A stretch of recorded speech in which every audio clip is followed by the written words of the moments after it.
Think about the last time you sat across from someone older. A relative, a neighbor, someone at your church or your gym, and you caught a smell you couldn't quite place.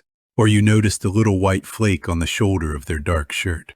Or you watched them eat, and something in you quietly winced, though you'd never say why. They won't say it, because it's awkward. Because they love you. Because they don't want to hurt you. Not your kids. Not your friends. Not the colleague who smiled at you this morning and then quietly stepped back. But silence isn't kindness. And what you don't know is quietly costing you more than you realize. There's something happening to you right now, probably today. And no one around you is going to say a word about it. And the worst part? You have absolutely no idea. Real, physical, daily hygiene is one of the most unexamined territories of the unconscious self that exists. Here's what actually happens to the body as we age. And I'm going to be honest with you, because no one else is going to be. The sebaceous glands in your skin begin producing a compound called 2-nonanol. You can't smell it on yourself, because your own nose has adapted to it over years. But other people can. It's a faint, waxy, grassy scent, what most people loosely call old person smell. And it has nothing to do with whether you showered this morning. It happens to clean people. It happens to people who take good care of themselves.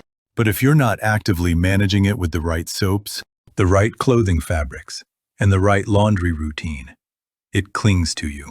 And people keep a little more distance than they used to. You notice it without understanding it. You wonder why conversations feel shorter, why people seem slightly less warm. You don't connect it to anything, but the connection is there. And then there's the hair, the nose hair that creeps just slightly too far. The ear hair that someone in their 40s wouldn't notice on themselves, but that someone in the room absolutely notices. These are things that a younger version of you would have, caught immediately in the mirror. But something changes. Not your values, not your intentions, just your attention.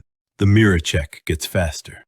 You stop scrutinizing because you've been doing it for decades, and your brain tells you there's nothing new to find. Let me tell you about a man I'll call David. His daughter finally sat him down one evening, gently, carefully, because she'd been rehearsing how to say it for months, and told him that his breath had become a serious issue. Not just morning breath, a persistent, low-level odor that was present at most family gatherings, at restaurant dinners, at the grandkids' soccer games. He was devastated at first, then defensive, then, slowly, quiet. Because once he started paying attention once, he went to the dentist and learned that gum recession had created pockets where bacteria were quietly thriving. He realized he hadn't had a real cleaning in 4 years. 4 years. He had been brushing his teeth every morning, doing everything he thought he was supposed to do. And the problem had been growing invisibly the entire time. What he had called his routine had actually been a habit on autopilot. And autopilot doesn't inspect. Autopilot just repeats. This is the heart of what I'm trying to tell you.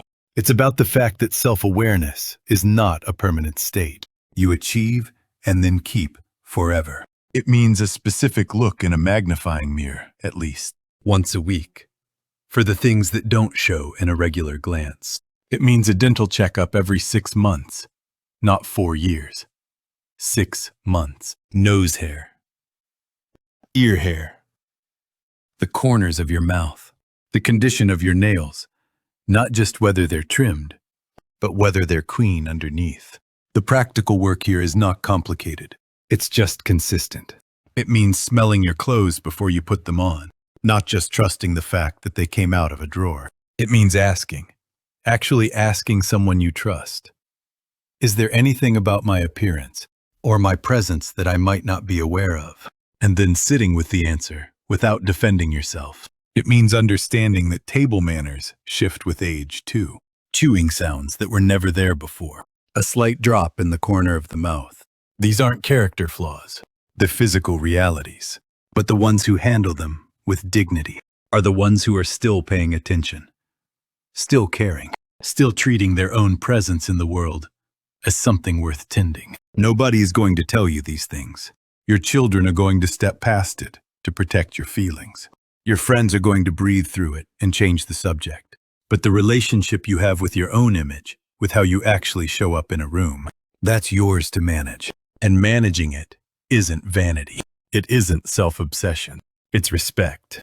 If anything, the later decades are when the most significant work happens.